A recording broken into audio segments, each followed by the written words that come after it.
Hi everyone and welcome to my channel. My name's Sonia and today we're going to do some travel tips. So if you like health, lifestyle trends and travel, subscribe to my channel and ring the bell so you're notified of my next video.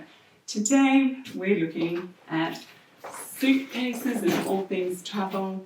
I love traveling, but I do hate packing suitcases. I do not like airports. And I do not like aeroplanes and their toilets. So if we can make that better, then that's what we're doing today. So this suitcase is one that opens from the top. It's an American Tourister. I'm not actually recommending that brand, but I like this one because it can do that. Previously I had one that opened out like so and took up a lot of space. This is easy to access your things. It doesn't take up as much room. As with all travel, you need to make sure that you are identified, your luggage. Traveling for anywhere, you must make sure that your luggage is identified well. So make sure that you've got ID labels as well as some bright ribbon. And if you're traveling as a family, try to have all the same colour as well as the ID labels. It makes things so much easier. Of course, to secure your luggage, I like these PackSafe locks. They have a little wire that is easy to thread through your actual suitcase. Some suitcases have their own locks. This one does as well. I like securing with a PackSafe lock.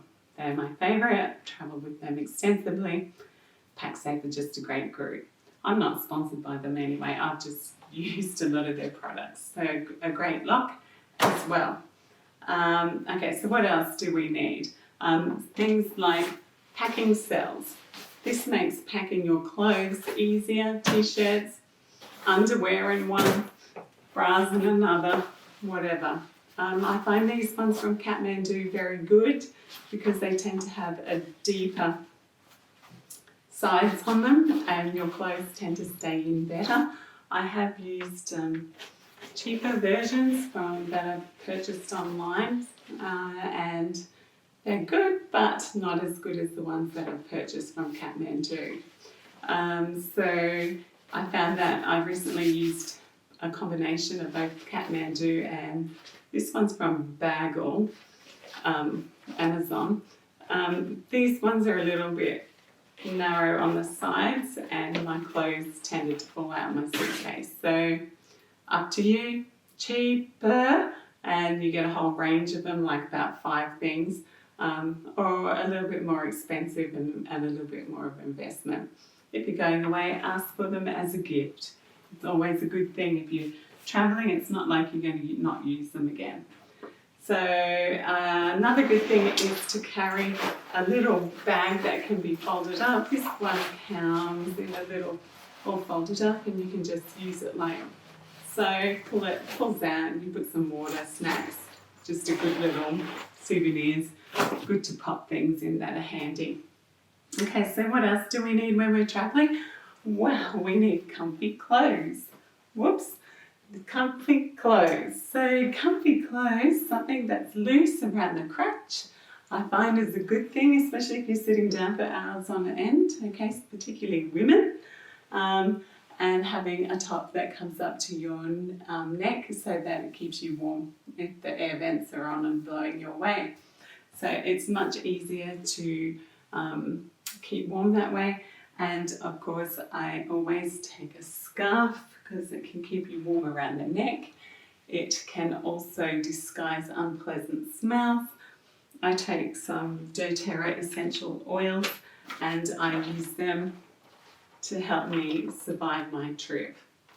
So I don't use anything overpowering because other people may not like that smell, but I definitely use it on my scarves and have it up near my mouth. And that helps me with a cabin that's beginning not to smell nice, or if it's not smelling nice from the person in front. Have you ever had that happen? I'm sure if you've caught a few planes and travelled, that's happened to you. Anyway, our next thing is I pack my makeup and things like my creams, face creams, sunscreens and things like that. I take them now with me in my carry-on, so whatever I use for that, I just find it's easier to do that rather than have them go missing, say in a suitcase that doesn't arrive. So that's what I do now. And also anything that's probably longer than 2 or 3 hours on a flight, your face is going to dehydrate. So I would take a face mask, a hydrating one, to use when you get there so that you can look fresh. So that's that. I also take my diffuser. It's plastic, it doesn't break. I like to diffuse an antibacterial essential oil in the place that I'm staying, as I feel it gets rid of any nasty bugs that are lying about. But that's just me. Another great thing that I've travelled with and use extensively when I travel, no matter where, I always take a sleep silk. This is from Mountain Design. This is actually silk. Okay, it's not satin. Be aware when we were looking at buying sleep silks, we ordered one initially and got satin. Satin is not what you want to sleep in. It's hot. It doesn't breathe. Silk is, and these cost between $90 to $120 Australian, and they look something like a sleeping bag. So you can use them as an inner in your sleeping bag if you like, but I use them in a hotel room. Sometimes when you're staying in places like Asia or developing countries, they have a runner across the end of the bed, but they don't actually have any sheets. So if you don't have anything, you won't have anything to sleep on. The great thing about a sleep silk is it's great for dust mites, bed bugs. Nothing, they don't bite through here, okay? Bed bugs cannot bite through silk. So silk is cool in summer because it breathes. It's also warm in winter. So I stay in my sleep silk no matter what accommodation I stay in, because I know I can wash this and how well it's been washed. Just as a side note. I also take something like a little wash towel. I take this in my hand luggage or a carry-on suitcase. It's just so that if you need a freshen up or you're somewhere and you think, if you're traveling with kids, you'll need extra things as well. But it's good to have if you need a freshen up, a shower, or just a wash, or, And then once you're at wherever it is that you're going to, great if you don't have a beach towel or whatever, wipe sweat, all those sorts of things, hands, dirty hands, whatever. If you are female and on the contraception pill, you need to be careful of DVTs. Or if you have a history of DVTs or pulmonary embolus, or DVTs, the deep vein thrombosis, then you should check with your GP, and you should probably wear some TED stockings, which are anti-embolytic, and they should help stop DVTs. Plus, of course, getting up more often than every 2 hours, but definitely at the longest 2 hours, and getting up, stretching, doing some exercises, walking up the aisle, and making sure you're drinking plenty of water.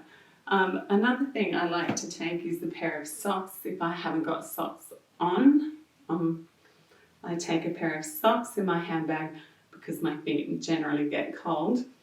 And I take something with a loose top on it, so that way it's not impeding the circulation to my feet, because our feet do swell or our circulation pools on a long flight. So that's another good thing. Some other things that I have found really useful is my Pack Safe bag. I love it. I use it every day because since travelling extensively, like for 10 months overseas, I find that it's got everything in it. Of course, I don't fill it as full as this, but it does fit a lot in it. You can wear it at the front, which is great for public transport. You can wear it at the back as well. It leaves both your hands free, whether you have children, whether you're maneuvering suitcases or if you're just looking at things. Or if you're taking a photo, you still got your bag on you, you get your camera out, little camera, iPhone, take your photo, hands are free. I like to also have my documents in one place, and so I find that having my flight details and my passport in here is a good thing, and also in my handbag, like so. Another good thing that you'll need is a travel adapter. This one has USB ports on it and it can fit any international socket. It can be adjusted for any of those, which is really good, rather than buying one thing for every country. Okay, so I think we bought that on a flight. So you can pick them up in airports or travel places, not a problem. So that's that. And the other great thing that I think is an investment when you travel is a really good umbrella. And you might think, what? Umbrellas can be used for rain, they can be used for sun. And I've used them for both.